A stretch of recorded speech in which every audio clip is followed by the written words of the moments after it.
Kita ini langit biru.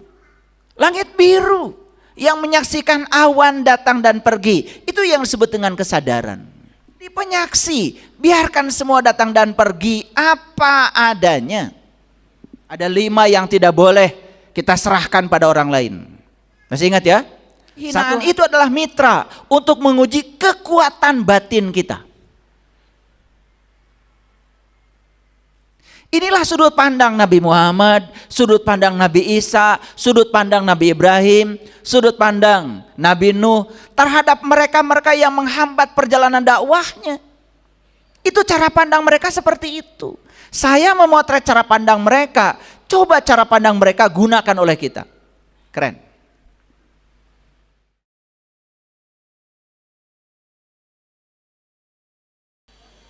Saya sering bergurau, kalau kalian suatu saat masuk surga, kayaknya pihak pertama yang harus diberi kehormatan dan ucapan terima kasih, kayaknya setan deh.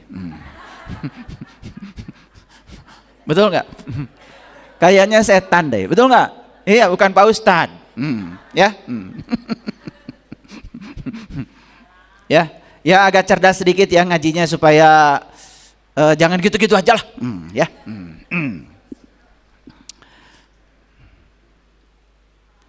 Pernah nggak dalam hidup mendapati peristiwa yang tidak menyenangkan?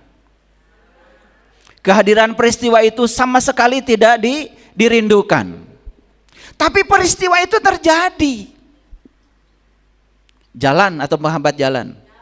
Oh, bagus. Ya.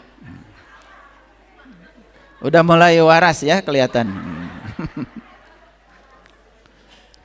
Pernah ada nggak yang sakit, menderita berbagai macam penyakit, tetapi dengan sakit itu malah justru jadi tambah sadar, bisa mendengarkan suara tubuh. Karena sakit itu sebetulnya kesempatan di mana tubuh sedang berbicara kepada kita, sinyal-sinyal yang dikirim tubuh supaya kita merubah cara memperlakukan tubuh kita. Kalau gitu sakit, jalan atau penghambat jalan? Jalan. Jadi banyak ya. Pokoknya saya rangkum semuanya. Ternyata semua yang disebut dengan penghalang jalan oleh kita selama ini, justru itu adalah jalan. Yang namanya jalan itu dibuat tentu saja untuk mencapai tujuan. Dan tujuan kita adalah Allah. Dan saya sering berulang kali mengatakan di kajian-kajian saya, terkadang Allah itu menunggu di tempat yang kita tidak suka. Dan banyak orang yang tidak jadi bertemu dengan Dia, karena begitu mendapatkan jalan yang tidak disukai, kalian tidak mau melewati jalan itu. Padahal Dia sudah menunggu di ujung jadi jalan itu. Saya banyak mendapati ilmu lewat konsultasi. Saya membuka konsultasi pribadi dan antriannya banyak. Saya membuka konsultasi pribadi itu ternyata luar biasa. Saya dikirimi ilmu oleh Allah lewat orang-orang yang konsultasi ini. Jadi orang-orang yang konsultasi sama saya ini adalah guru-guru saya. Mahal itu. Mahal. Ya. Contoh, ada satu keluarga ditinggalkan ayah ibunya, anaknya banyak. Kemudian ayah ibunya itu karena anak-anaknya masih kecil menitipkan hartanya itu kepada seseorang yang dipercaya saat itu oleh ayah ibunya sebelum meninggal. Begitu ayah ibunya meninggal, ini anak-anak ini, setelah hartanya diserahkan sama orang yang dipercaya ini, lalu semua harta yang dipercayakan pada dia itu habis dimakan sendiri. Dan tidak peduli pada anak-anak yang ditinggalkan ini. Dan anak-anak ini jadi merana, karena hartanya dirampas oleh orang yang dipercaya itu. Tetapi dalam perjalanannya, anak-anak ini menjadi hebat-hebat, menjadi kuat-kuat.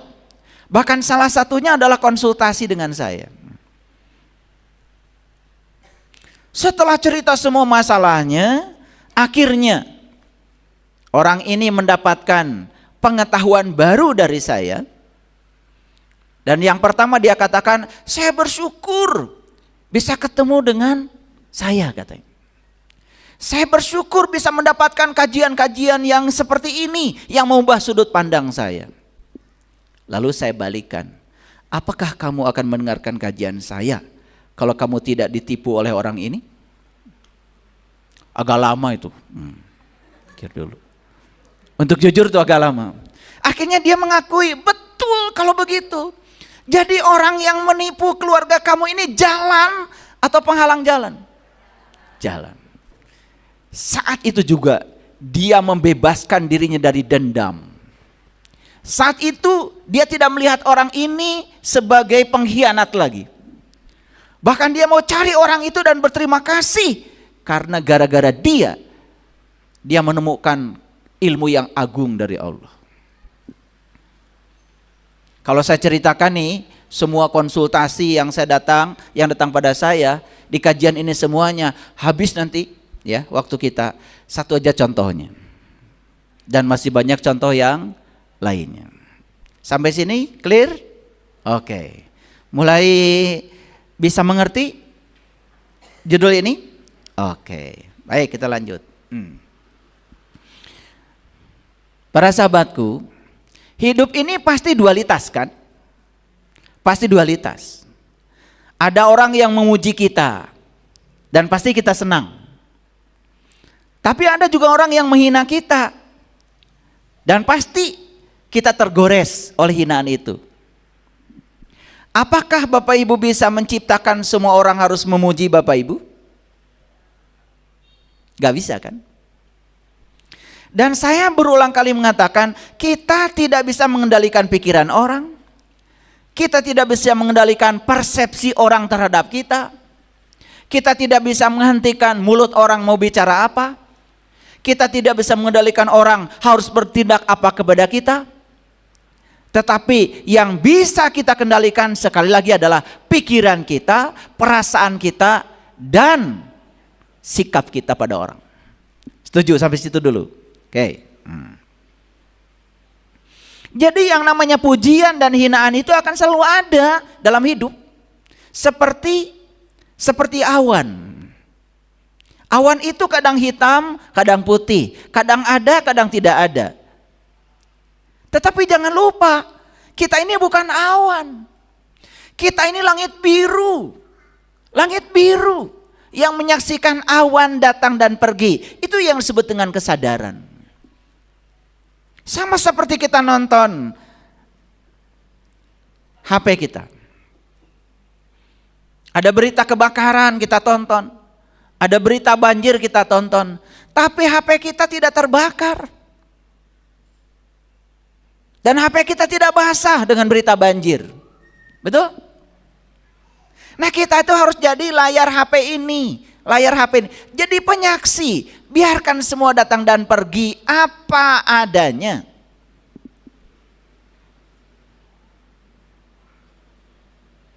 Ibu cantik sekali. Karena kita punya definisi tentang cantik. Sehingga disebut cantik itu karena kita memberi makna pada kata cantik. Kita yang memberi makna pada kata cantik itu. Sehingga disebut ibu cantik sekali. Langsung terbang. Tapi ketika ada orang lain, maaf ya ibu ini kurang cantik. Kata kurang cantik dimaknai oleh kita. Dan menyatakan kita ini jelek lah katakan. Karena diberi makna oleh kita, kata yang tadinya netral itu jadi menyakitkan kita. Jadi yang menyakitkan kita itu sebetulnya bukan kata-katanya. Makna yang diberikan kita pada kata-kata itu. Betul nggak? Salah siapa? Nah, dari sini kita jadi tahu, oh ternyata sumber sakit hati saya bukan orang, tapi diri saya sendiri. Semua peristiwa di semesta ini asalnya netral, menjadi tidak netral karena diberi persepsi, diberi makna oleh kita sendiri. Coba, ibu cantik, anggap itu sebagai kata-kata netral. Ibu kurang cantik, anggap itu sebagai kata-kata, jangan diberi makna. Kan gak marah kita. Dipuji tidak terbang, dihina tidak tumbang. Cuman kita menghentikan persepsi kita pada kata-kata yang mereka ucapkan. Anggap saja itu sebagai bunyi yang sama. Gak ada masalah. Paham ya? Oke. Nah, saya bisa bicara begini karena saya juga diterpa begitu banyak. Ya, ada yang berterima kasih, ada juga yang menghujat saya. Alhamdulillah. Dua-duanya bagus buat saya. Tapi saya tidak pernah mau mengizinkan yang menyanjung saya, yang menghina saya, tidak mau saya izinkan mengganggu kedamaian batin saya. Saya anggap itu adalah gangguan kecil yang tidak patut untuk diperhatikan. Karena kalau diperhatikan jadi kecentilan. Dan mereka merasa berhasil mengganggu kita. Makanya semua hinaan tidak ada kekuatannya kalau tidak diberi kekuatan oleh kita. Pahami kata-kata saya. Semua hinaan dan kata-kata yang disebut menghina kita itu gak ada kekuatannya. Tidak bisa menghancurkan kita kalau tidak diberi kekuatan oleh kita. Dan kapan kita memberikan kekuatan? Saat kita meresponnya dengan emosi yang negatif, dengan marah, kita sudah memberikan kekuatan pada mereka. Nih, saya kasih tahu, orang yang suka menghina itu sebenarnya frustrasi. Cuman frustasinya disalurkan dalam bentuk emosi negatif, itu aja. Dan kalau kita menanggapi yang begitu, rugi. Mendingan nyapu.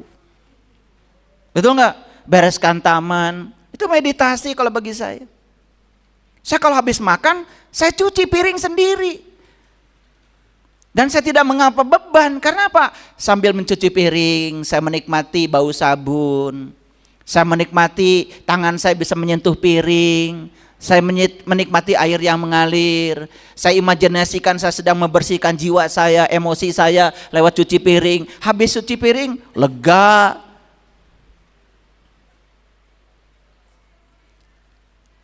Saya suka lap-lap di rumah, lap-lap itu, ya, lap-lap.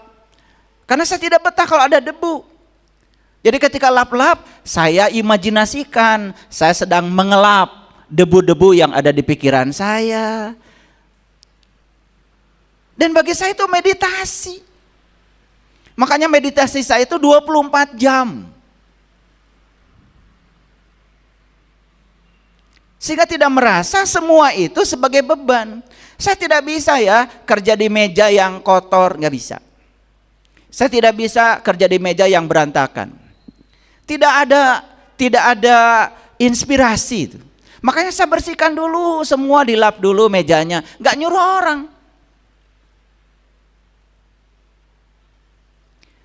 Ada riset yang bagus ya.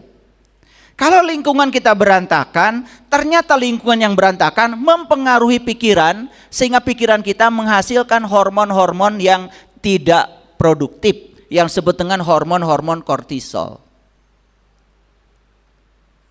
Tapi ketika lingkungannya itu bersih, tertata rapi, ternyata pikiran kita itu menghasilkan hormon-hormon yang produktif, sehingga ketika lingkungan bersih itu menunjang pikiran kita. Sehingga Nabi Muhammad mengatakan an-nadofatu minal iman. Bersih itu iman. Jadi kalau ingin melihat kepribadian seseorang, datangi rumahnya.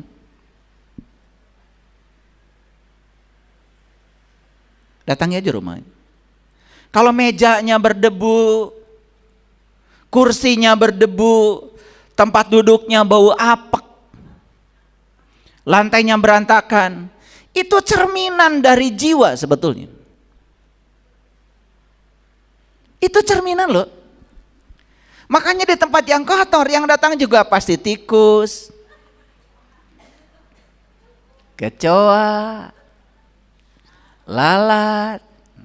Nggak mungkin di rumah yang kotor yang datang kupu-kupu. Enggak, kupu-kupu itu hanya datang kalau rumahmu bersih. Coba teliti omongan saya.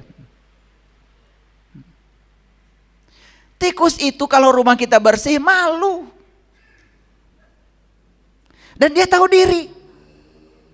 Dia tidak mungkin mendatangi rumah yang bersih, malu coba.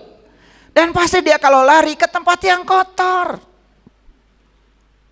Betul gak? Oke. Ini saya jadi nyimpang kemana-mana ya ceramahnya. Setuju ya, dalam hidup ada dualitas, ada pujian, ada hinaan. Sekali lagi, hinaan tidak memiliki kekuatan untuk menghancurkan kita. Tetapi reaksi kita terhadap hinaan yang berlebihan, itu yang menggunjang kedamaian batin kita. Jadi kalau Bapak Ibu marah ketika dihina orang, itu bukan salah yang menghina. Jangan lupa, reaksi Bapak Ibu terlalu berlebihan terhadap yang menghina itu. Kan sebenarnya yang menghancurkan itu emosi kita. Yang menghancurkan itu pikiran kita sendiri. Cuman kita menganggap orang lain yang menghancurkan Bapak Ibu. Masa hidup gitu terus? Mau mengorbankan kedamaian batin kita pada orang lain? Masih ingat ya di kajian kemarin, ada 5 yang tidak boleh kita serahkan pada orang lain. Masih ingat ya? 1, harga diri. Tapi jangan melekat pada harga diri berlebihan. Karena orang yang melekat pada harga diri secara berlebihan itu juga bermasalah. Harga diri perlu dibela, tapi jangan melekat pada harga diri. 2, yang harus dibela apa? Kesehatan diri. Jangan korbankan kesehatan kita hanya untuk uang. Sampai kerja malam, lembur, sampai gak tidur demi untuk uang. Nanti uang yang kamu dapat juga dipakai ke rumah sakit. Yang ketiga, jangan korbankan mimpi-mimpi kita. Cita-cita besar kita. Jangan berikan pada orang lain. Jangan berubah dengan apa kata orang tentang mimpi kita itu. Fokus terus ke situ. Yang keempat, nilai-nilai diri kita, terutama nilai jiwa kita. Karena jiwa tidak pernah mengajarkan yang menyimpang dari akhlaknya Allah. Dan yang kelima, yang terakhir, kebahagiaan kita. Jangan korbankan itu pada orang lain. Semua adalah milik kita. Harus dibela itu. Ya. Jadi hinaan itu tidak memiliki kekuatan untuk menghancurkan kita. Tetapi reaksi kita yang berlebihan terhadap yang menghina itu yang mengguncang kedamaian batin kita. Hinaan itu bukan musuh. Bukan musuh yang harus dilawan. Tetapi hinaan itu adalah mitra untuk menguji kekuatan batin kita. Inilah sudut pandang Nabi Muhammad, sudut pandang Nabi Isa, sudut pandang Nabi Ibrahim, sudut pandang Nabi Nuh terhadap mereka-mereka yang menghambat perjalanan dakwahnya. Itu cara pandang mereka seperti itu. Saya memotret cara pandang mereka, coba cara pandang mereka gunakan oleh kita. Keren. Jadi kata-kata hinaan akan memiliki kekuatan saat kita memberikan penilaian terhadap kata-kata itu. Ketika kita menilai terhadap kata-kata yang dilontarkan oleh orang, pasti keluarnya kan benar salah, baik buruk, betul? Ketika disebut benar oleh kita, kita tersanjung. Ketika disebut salah oleh kita, apalagi yang punya kemelekatan pada harga diri, pasti akan marah. Dan kita lupa, yang membuat kita marah itu kan sebenarnya reaksi emosi kita, bukan hinaan itu. Para nabi, para rasul, orang-orang yang hebat meningkatkan kualitas dirinya, melihat hinaan bukan sebagai ancaman. Tapi hinaan itu sebagai sarana latihan mental. sarana latihan mental. Bapak Ibu, mohon maaf. Pernah nggak disebut bodoh oleh orang lain? Apa kita benar-benar bodoh? Kan enggak. Yang tahu kita kan kita sendiri. Betul nggak? Tetapi ketika kata bodoh itu diizinkan dan diberi kekuatan oleh kita, itu yang menghancurkan diri kita. Sehingga kata bodoh yang orang lain katakan itu dibenarkan oleh kita. Coba, saya tidak seperti yang kamu sebutkan. Saya tidak seperti yang kamu pikirkan. Kamu nggak tahu aja siapa saya. Orang-orang yang suka menghina kita itu sebetulnya orang yang sama sekali tidak mengenal siapa kita. Paham? Jadi buat apa menanggapi yang semacam itu? Bagi para nabi, para rasul dan orang-orang hebat yang sudah mencapai pencerahan dalam hidupnya, malah justru mereka itu bisa mengubah hinaan itu dari sesuatu yang menjatuhkan menjadi alat yang bisa memperkuat diri. Kan beda sedikit sama kalian. Begitu dihina langsung jatuh aja. Dan kita menganggap jatuhnya kita oleh hinaan orang. Padahal dijatuhkan oleh kita sendiri.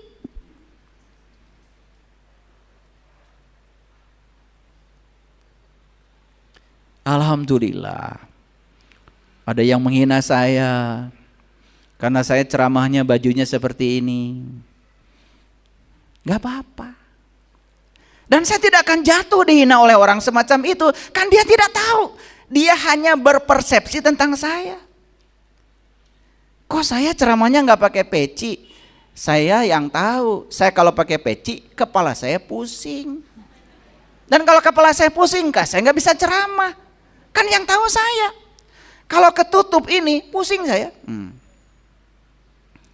Karena saya nyamannya begini, terus harus apa? Harus dipaksakan demi menyenangkan orang lain. Saya menghancurkan diri saya. Saya tidak jadi diri saya jadi orang lain. Satu alasannya. Dua, supaya saya tidak ada penghalang. Supaya otak saya bisa terhubung ke alam tinggi. Namanya ihram. Kan kalian juga waktu haji, kalau sedang ihram nggak boleh ada tutup. Makanya saya nggak pakai tutup. Masalah bagi lo?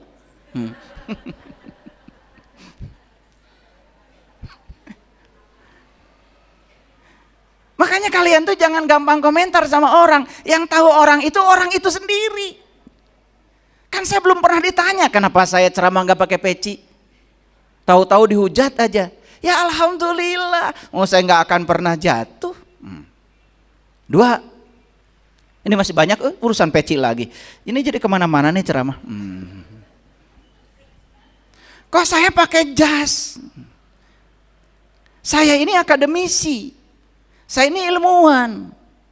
Saya terbiasa di kampus kalau berbicara yang akademis itu pakai jas. Saya hanya ingin mengenalkan diri bahwa ceramah saya menggunakan pendekatan ilmiah karena saya akademisi. Terus apa masalahnya? Kan kamu nggak tahu saya. Itu ustadz dari gereja mana? Oh, saya juga tidak pernah mengatakan saya ustadz. Saya hanya seorang penyelam yang membagikan hasil selam saya. Kali aja mutiara di tangan saya berguna. Anda mau dengar? Boleh, enggak juga tidak ada paksaan kok. Saya tidak pernah memaksa Anda harus mendengarkan kajian saya. Di ruang publik itu kan orang punya pilihan. Betul enggak? Kalau tidak setuju ya jangan didengarkan gitu aja kan. Matikan aja kalau saya sedang ceramah. Sesederhana itu kan sebetulnya. Paham? Nah, kita ini sering pakeu. Tidak punya pengetahuan tentang orang, tetapi membahas orang. Hati-hati ya, ini kebiasaan kalian. Bagi para nabi, para rasul dan orang-orang yang hebat, hinaan tidak jadi alat untuk menjatuhkan dirinya. Malah justru menjadi alat untuk memperkuat dirinya. Karena apa? Bagi mereka bahkan di dalam hinaan itu bisa jadi ada kebenaran. Makanya hinaan itu perlu juga sekali-kali direnungkan. Jangan-jangan yang disebutkan orang itu benar. Kan bagus kan buat perenungan diri, betul nggak? Kamu pesek. Misalnya. Lah kan benar. Betul nggak? Tetapi tidak usah kemudian harus mengumpulkan uang supaya operasi, nggak usah. Berarti kamu sedang memberi kekuatan pada hinaan orang. Bilang aja, saya pesek-pesek juga masih bisa bernafas, kan gitu. Betul nggak? Masih bisa menghirup udara, betul nggak? Bahkan lubang saya lebih besar daripada yang mancung, kan begitu. Kan baik-baik aja, betul nggak? Jadi kadang-kadang kita juga harus merenungkan, jangan-jangan hinaan itu adalah kritikan. Karena kita juga tidak tahu niat orang menghina itu apakah untuk menjatuhkan kita atau untuk membesarkan kita. Kan kita juga tidak tahu. Tapi sudut pandang kita terhadap semua penghalang itu yang harus diubah. Dan itulah yang keren dari para nabi, para rasul. Dan itulah yang membuat mereka menjadi seperti yang kita kenal. Paham ya? Jujur, ada nggak yang mau seperti Nabi Muhammad? Oke. Seperti Nabi Nuh? Seperti Nabi Isa? Seperti Nabi Ibrahim? Seperti Nabi Musa? Kan mau semua. Tapi giliran jalannya kamu nggak mau. Ingat, mereka itu menjadi seperti yang kita kenal, jalannya itu ya seperti itu. Tapi mereka punya sudut pandang yang benar terhadap semua itu. Perhatikan saya. Apa yang membuat para nabi, para rasul itu tenang-tenang saja, dihina, dihujat, direndahkan, dibilang sesat, dibilang gila? Apa rahasianya? Ini mau saya bagikan. Satu, mereka memahami hakikat dari hinaan itu. Mereka paham hakikat hinaan itu. Mereka mengerti hakikat dari hinaan itu.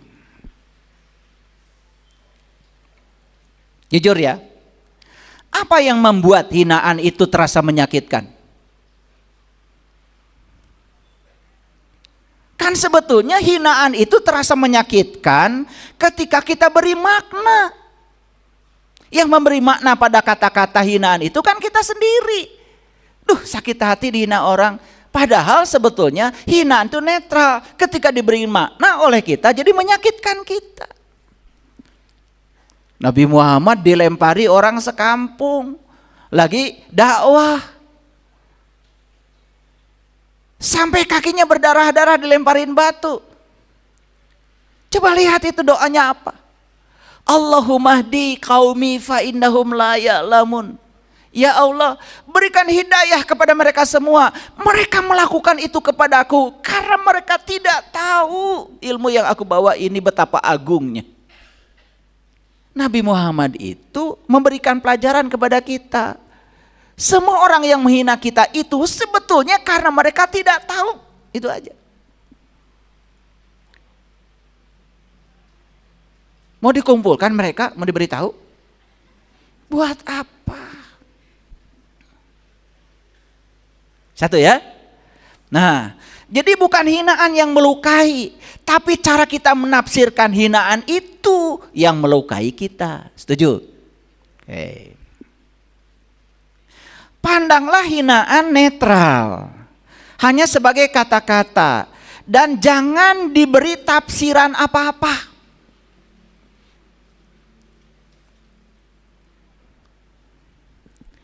Karena si penghina itu akan senang jika kita marah. Si penghina itu akan senang kalau kita bereaksi negatif pada hinaan dia. Dan dia akan senang kalau melihat kita hancur.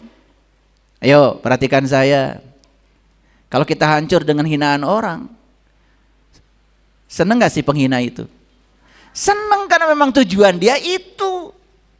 Tapi kalau kita tetap kuat diperlakukan apapun, lama-kelamaan dia kehilangan energi untuk menghina.